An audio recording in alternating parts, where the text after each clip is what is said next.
Problem एक मैंने आपको भेजा हुआ है, उस प्रॉब्लम को जरा देख लेते हैं। उसके बाद जैसे मैंने बोला आपको एक लेक्चर हम लोग और उसका लेंगे for tomorrow Saturday will be having one more lecture, जहाँ पे 2 या 3 प्रॉब्लम्स मैं डाल दूंगी आपके इसमें and we will be discussing it. एक बार डिस्कशन हो गया, अदर सोर्सेज में हमको ज्यादा दिमाग वैसे भी नहीं लगाना है। ये तो अभी ये सिस्टम है, वैसे भी ये टॉपिक को हम ज्यादा ध्यान नहीं देते थे क्योंकि इसमें कुछ भी प्रोविजंस या कुछ भी एग्जेम्पशंस जैसा नहीं है जो हमको याद करना पड़े। ठीक है, इसके बाद डायरेक्टली हम लोग आएंगे डिडक्शंस चैप्टर पे। ठीक है, सो नेक्स्ट वीक में मोस्टली आपका पोर्शन आराम से कंप्लीट हो जाएगा। तो चलो हम लोग शुरू करते हैं with the problem. Let us see the problem.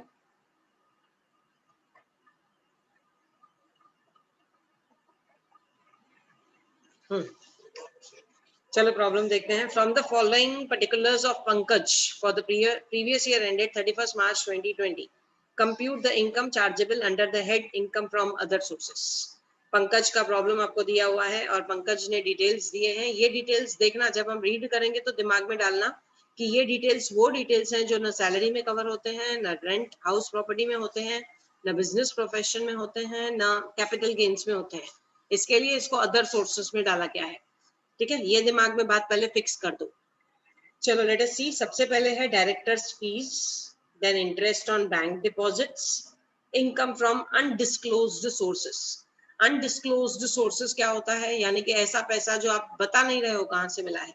आप बोलोगे उसको इनकम टैक्स वाले ले लेते हैं। इनकम टैक्स वालों का काम है टैक्स लेना।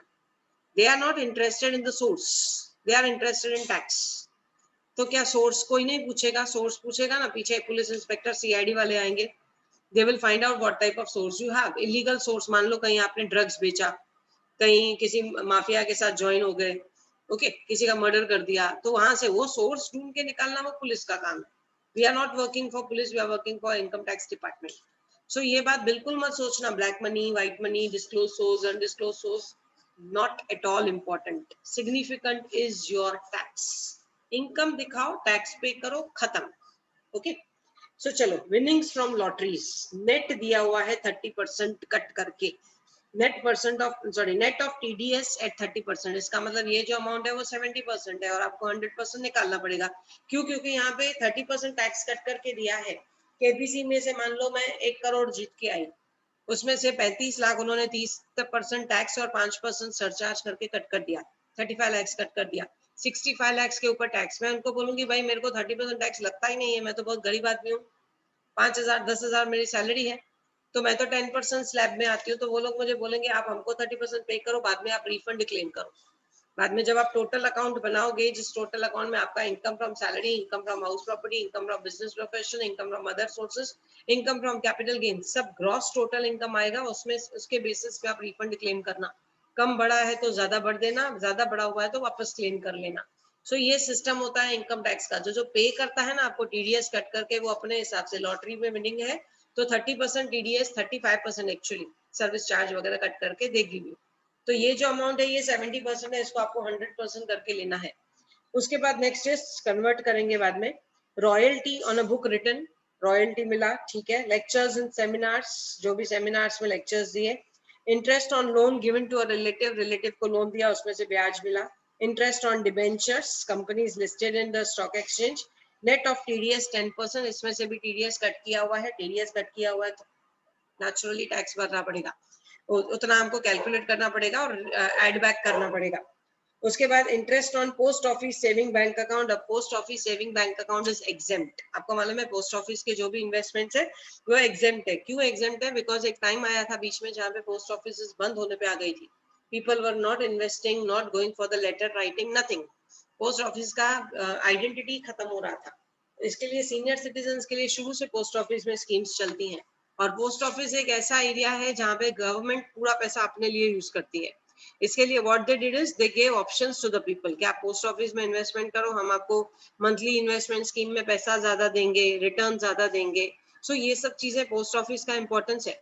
इसके लिए आपको जो भी पोस्ट ऑफिस का सेविंग स्कीम्स वगैरह है, they are giving you exemptions. Okay, it is exempt from tax. उसका जो भी इनकम रहेगा it is exempt from tax. उसके बाद नेक्स्ट दिया हुआ है interest on government securities. Again government securities will be exempt. Yes, exempt if specified, ये गवर्नमेंट बॉन्ड्स होते हैं, फॉर एग्जांपल इंफ्रास्ट्रक्चर बॉन्ड्स, यहाँ पे कुछ स्पेसिफाई नहीं किया है तो हम इसको टैक्स लगाएंगे। अगर आपको ब्रैकेट में दिया रहता था या नीचे एडजस्टमेंट में दिया रहता था कि these government securities are tax free, तो आप उसको टैक्स फ्री मानते थे, लेकिन यहाँ पे कुछ ऐसा दिया नहीं है। Government securities are tax free if specified. Okay, उसके बाद नेक्स्ट दिया है interest on monthly income scheme of post office. अब ये मंथली इनकम स्कीम MIS जो मैंने आपको बताया, मंथली इनकम स्कीम का जो भी पैसा मिलता है दैट विल बी टैक्सेबल। जो सेविंग बैंक अकाउंट है पोस्ट ऑफिस का, देखो saving bank account post office का that is exempt. Why exempt? Saving account अगर मुझे ओपन करना है तो मेरे पास ऑप्शन है बैंक या फिर पोस्ट ऑफिस। अगर मैं पोस्ट ऑफिस में सेविंग अकाउंट में पैसा डालती हूँ तो मुझे उसमें इंटरेस्ट भी ज्यादा नहीं मिलता है, तो जो भी इंटरेस्ट मिलेगा उसके ऊपर टैक्स नहीं लगना चाहिए, that should be tax free. Post office saving bank में जो पैसा रखेगा वो बहुत ही कम पैसा रहेगा, ऑब्वियसली उसका जो जमा पूंजी। बैंक में जो पैसा सेविंग अकाउंट में हम रखते हैं ना, वो एक अलग बात है, उसका ऑब्जेक्टिव अलग होता है, to roll over the money, to use it, जमा कर करके to use it for the capital assets. लेकिन पोस्ट ऑफिस में जरूरत के लोग ही जाके रखते हैं, तो इसके लिए उसके सेविंग्स में जो भी रहेगा दैट विल, सेविंग्स में जो रहेगा that will be exempt. Bank के सेविंग स्कीम में जो भी पैसा रहेगा वो एग्जेम्प्ट नहीं होता है, ठीक है। बाकी मंथली इनकम स्कीम क्या है अगर आपको मालूम है तो, 1 लाख रुपए हमने रखा फॉर एग्जांपल पोस्ट ऑफिस में, MIS बोलते हैं, I have that MIS account. 1 lakh रुपए अगर आपने रखा तो आपको 750 रुपया पर मंथ ब्याज मिलता है। जो बड़े बुजुर्ग है ना, जिनके पास पेंशन वेंशन का लाखों रुपया आ जाता है और उनको मालूम है हमारे बेटा बेटी हमको संभाले नहीं संभाले, क्वेश्चन मार्क है, तो what they do is they go for MIS। 6 lakh 7 lakh 10 lakh वो लोग पोस्ट में रख देते हैं, तो कुछ अमाउंट उनका एग्जेम्प्ट होता है, बाकी के अमाउंट के ऊपर उनको टैक्स लगती रहती है। सो वो कुछ अमाउंट कौन सा आपको फिलहाल आपके सिलेबस में वो नहीं करना है। मंथली इनकम स्कीम में जितना पैसा मिला, जितना इंटरेस्ट मिला, उसको आप टैक्स लगाओगे। सो ये प्रॉब्लम दिया हुआ है, चलो let us start with the problem. पहले लिखेंगे ऊपर, अच्छा नीचे कुछ एक लाइन दी हुई है। Yes, he paid ₹1,000 for typing of the manuscript of the book written by him. जो बुक था उसका मैन्यूस्क्रिप्ट टाइप करने के लिए, पेपर्स टाइप करने के लिए या बुक के पेजेस टाइप करने के लिए उसने 1000 पे किया है, तो वो 1000 एक्सपेंडिचर हम अलाउ करेंगे, उसको रॉयल्टी में से माइनस करके देंगे। ये मैंने आपको पहले ही बताया। इनकम फ्रॉम अदर सोर्स सिर्फ एक ऐसी एरिया है जहाँ पे एक्सपेंडिचर अलाउड होता है। सो चलो हम लोग लिखते हैं name of the assessee mister Pankaj. Yes, mister Pankaj, और उसके बाद आपका सेम जो आप लिखते हो, previous year, assessment year, legal status, residential status, वो सब चीजें आप सेम लिखोगे। चलो उसके बाद लेट अस स्टार्ट करते हैं पर्टिकुलर्स।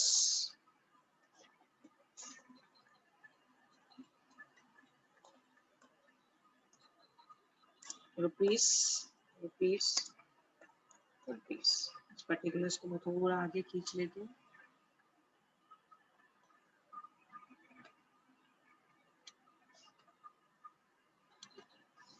तीन कॉलम चाहिए हमें अमाउंट के।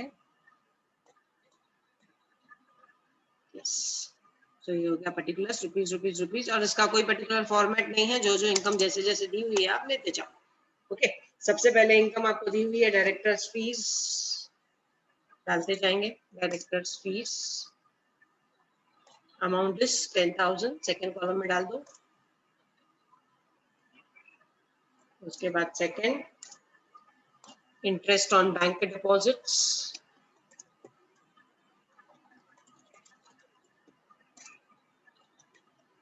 वैसे इंटरेस्ट ऑन बैंक डिपॉजिट्स भी 10,000 रुपए तक एग्जेम्प्ट है, लेकिन यहाँ पे आप नहीं लोगे वो, क्योंकि अभी तक आपको वो इन्फॉर्मेशन नहीं है। अभी तक आपको सिर्फ इनकम के बारे में मालूम है, तो आप वो इनकम करके लोगे, ठीक है। 3,000 डिडक्शंस चैप्टर जब करेंगे ना, वहां पे तुम लोग को वो समझ में आएगा। फिलहाल इंटरेस्ट ऑन बैंक डिपॉजिट जितना अमाउंट दिया है 3,000, वो आपने ऐड कर दिया वहां पे। उसके बाद इनकम फ्रॉम अनडिस्क्लोज्ड सोर्स,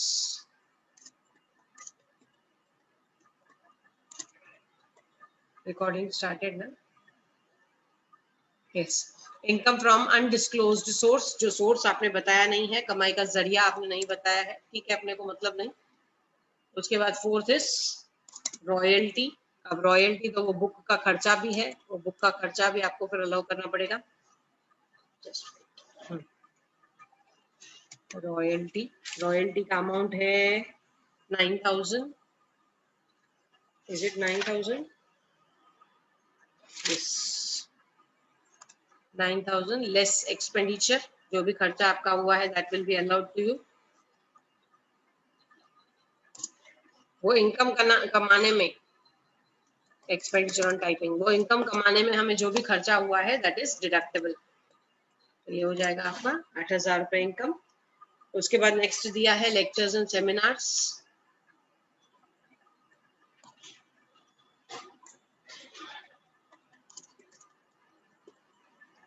किसी सेमिनार में रिसोर्स पर्सन बन के गए, वहां पे लेक्चर दिया। किसी कॉलेज में, जैसे हम लोग दूसरे कॉलेजेस में लेक्चर देने जाते हैं, we get 1500, 2000, 3000 depending upon the type of lecture, type of program. ठीक है, सो 5000 रुपीज वो हो गया। उसके बाद interest on loan given to relative, interest on loan to relative, किसी रिलेटिव को आपने ब्याज पे पैसा दिया, उसका इनकम आया 7000।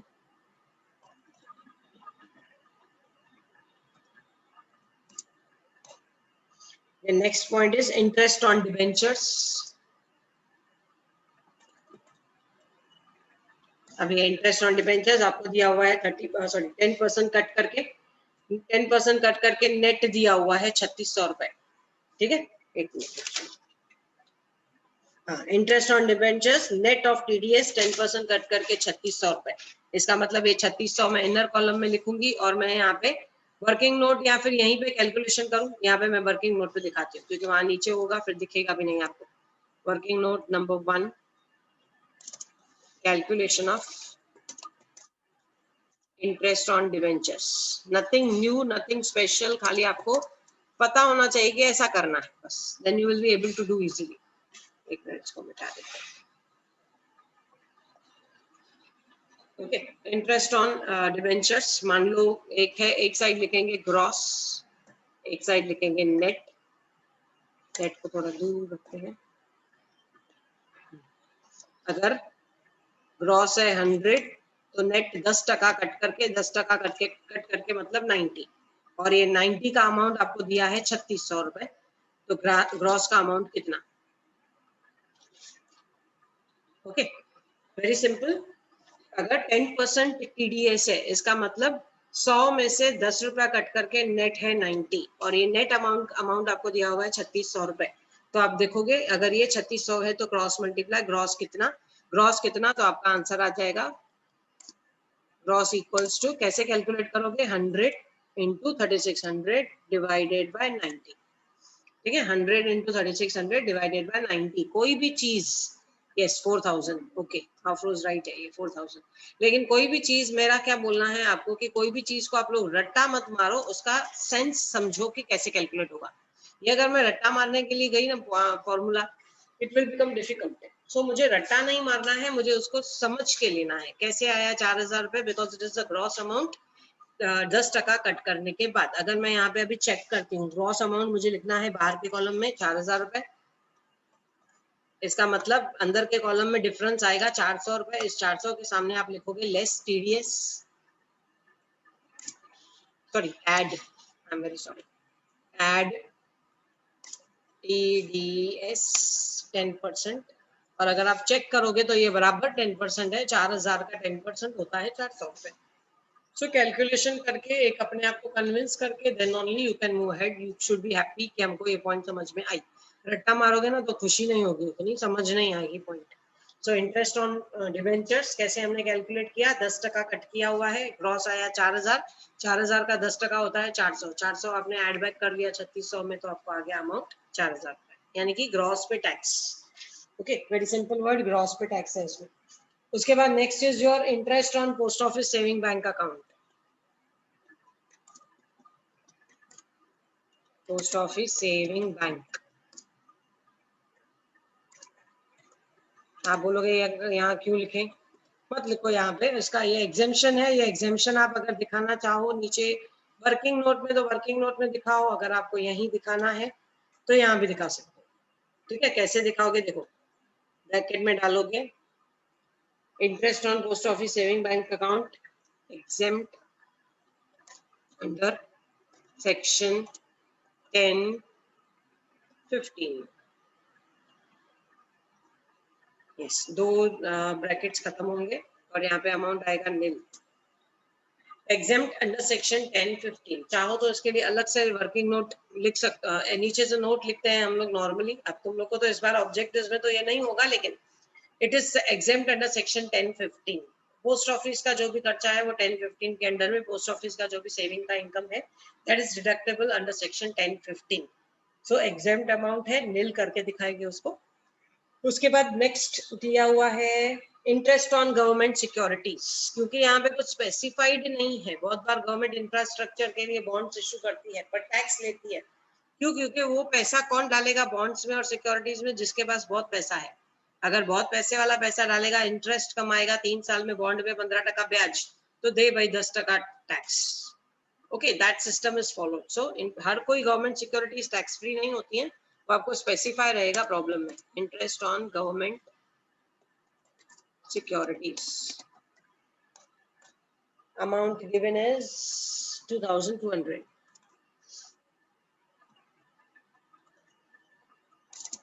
उसके बाद नेक्स्ट दिया हुआ है, नेक्स्ट इनकम है interest on post office monthly income scheme. Again monthly income, it is like every month जो आपको पैसा मिलता है उसके ऊपर टैक्स लगता है, ठीक है। इंटरेस्ट सेविंग पे क्यों नहीं लगता है? क्योंकि सेविंग बिकम्स योर, अगर आप बैंक में डालते हो तो वो एक कैपिटल हो जाता है, और यहाँ पे डाल रहे हो मतलब ये आपकी जरूरत है। सो जरूरत है तो उसके ऊपर टैक्स नहीं लगेगा। लेकिन government securities, sorry the monthly income scheme, government को पैसा मिल रहा है आपसे 1 लाख और उसमें से मंथली आपको निकाल के दे रही है, तो सिंपल सी बात है ना, मंथली निकाल के दे रही है तो उसके लिए कोई तो पर्सन अपॉइंट करना पड़ेगा, तो उसकी सैलरी पे करनी पड़ेगी। तो ये सब सैलरी मतलब उसका हम क्या बोलते हैं, उस पैसे का सर्विसिंग करना पड़ेगा। सर्विसिंग करने के लिए यू रिक्वायर पीपल, तो वो लोगों की सैलरी कौन देगा? Naturally you will have to pay, you will have to bear that extra cost, तो टैक्स के फॉर्म में, ठीक है। तो हमने क्या लिखा, interest on post office MIS monthly income scheme. कितना है मंथली इनकम स्कीम का? मंथली इनकम स्कीम का 33,000, क्योंकि आपको हर महीने पैसा पहुंचाना है तो उसके लिए स्टाफ चाहिए। स्टाफ की सैलरी गवर्नमेंट अपने ऊपर तो बर्डन नहीं लेने वाली है, naturally it will be burden on the people who are depositing in that account. Okay, उसके बाद नेक्स्ट आता है winnings from lotteries. Again it is net, तो आपको ग्रॉस में, नेट में से ग्रॉस निकालना है। नेट अमाउंट दिया हुआ है आपको, नेट अमाउंट दिया हुआ है 35,000, और इसमें ऐड करेंगे TDS तो हमको मिलेगा ग्रॉस। 10% नहीं है, TDS कितना है इसका? 30%, यस 30% है। सो इट कम्स टू 30, तो जो भी अमाउंट रहेगा, चलो कैलकुलेट करते हैं। यहाँ पे working note number 2,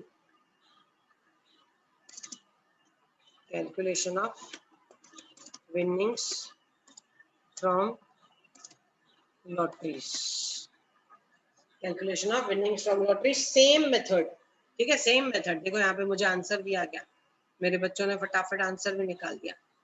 yes 10,500 rupees, 10,500, थोड़ा तो गड़बड़ है, लेट अस सी। यहाँ पे तो कुछ अलग ही अमाउंट दिखा रहा है। क्रॉस कैलकुलेट करके देखते हैं, मुझे भी नहीं मालूम, बुक राइट है यहाँ। नेट 35% कट किया तो नेट हो गया 65। अगर ग्रॉस 100 रुपया है, उसमें से नहीं 30 कट किया ना, 100 है उसमें से 30 कट किया तो ये हो गया 70। इस 70 का अमाउंट आपको दिया हुआ है कितना? 35,000, तो 100 का अमाउंट कितना? ठीक है, 100 का अमाउंट कितना? Amount has been calculated 15,000। कोमल से 15,000, यस TDS इज 15,000। इसका मतलब ये जो क्रॉस मल्टीप्लाई आप करोगे तो इसका आंसर आएगा 50,000, ठीक है। इसका मतलब आपका ग्रॉस इनकम था 50,000। करके देखो, 50,000 का 30% आपका टैक्स होना चाहिए, 30% होता है 15,000, बराबर है 15,000 कट करके मुझे 35,000 दिए गए हाथ में।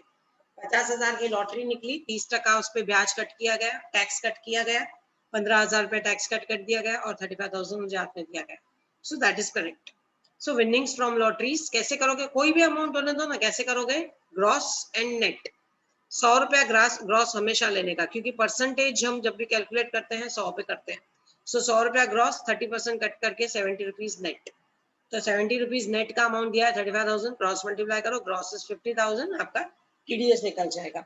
सो ये हो गया प्रॉब्लम यहाँ पे। इसके अलावा तो कोई भी इनकम्स नहीं है, बस आप इन सबको टोटल करो।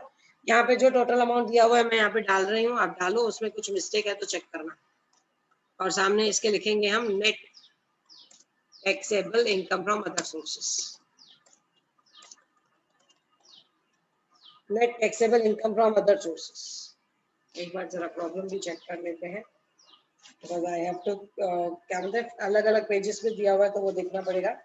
डायरेक्टर फीस ले लिया, इंटरेस्ट ऑन बैंक डिपॉजिट ले लिया, undisclosed source winnings from lotteries, royalty, lectures, interest on loan, interest on debentures, interest on post office, interest on government, interest on monthly. Okay, नीचे ऊपर लिया है, book में जैसे दिया हुआ था मैंने लिया, कोई फर्क नहीं पड़ने वाला है, आप सेम लाइन में लोगे तो भी चलेगा। ठीक है, वैसे भी हम लोग जो नॉर्मल करते हैं वैसा करो, चलेगा, कुछ मिस नहीं करना खाली। ठीक है, और कैलकुलेशन आपको इतना बड़ा प्रॉब्लम तो नहीं आएगा। अभी ऑब्जेक्टिव्स में ज्यादा से ज्यादा आया तो आपको टीडीएस कैलकुलेट करने को बोला जाएगा कि ये हमारा ग्रॉस अमाउंट है, ये हमारा नेट अमाउंट है, चलो टीडीएस कैलकुलेट करके बताओ। ठीक है, सो दैट वे, या फिर what is the gross amount that will be included in the calculation of interest of total income, interest on sorry income from other sources, winnings from lottery, net amount is 35,000 deducting 30% tax. What amount should be included in income from other sources? तो आप calculation करके बताओगे कि 30% cut किया है, मतलब ये तो 50,000 की लॉटरी है, सो 50,000 ऐड करना चाहिए, 35,000 नहीं। तो ये आप उसमें ऑब्जेक्टिव्स में डालोगे। बस कुछ डाउट है पूछो। वैसे तो प्रॉब्लम बहुत इजी है, इसमें कुछ भी नहीं है, मैंने आपको पहले ही बोला था, जैसे जैसे आ रहा है वैसे वैसे करना है। इसमें कुछ भी डिडक्शंस वगैरह आपको याद नहीं करने हैं as such. Any doubt you have? इसको मैं थोड़ा ऊपर करती हूँ ताकि आपको थोड़ा व्यू मिल जाए, कुछ भी रहेगा तो यू कैन आस्क। चलो, नो डाउट, पार्टिसिपेंट्स का स्क्रीनशॉट निकाल लो।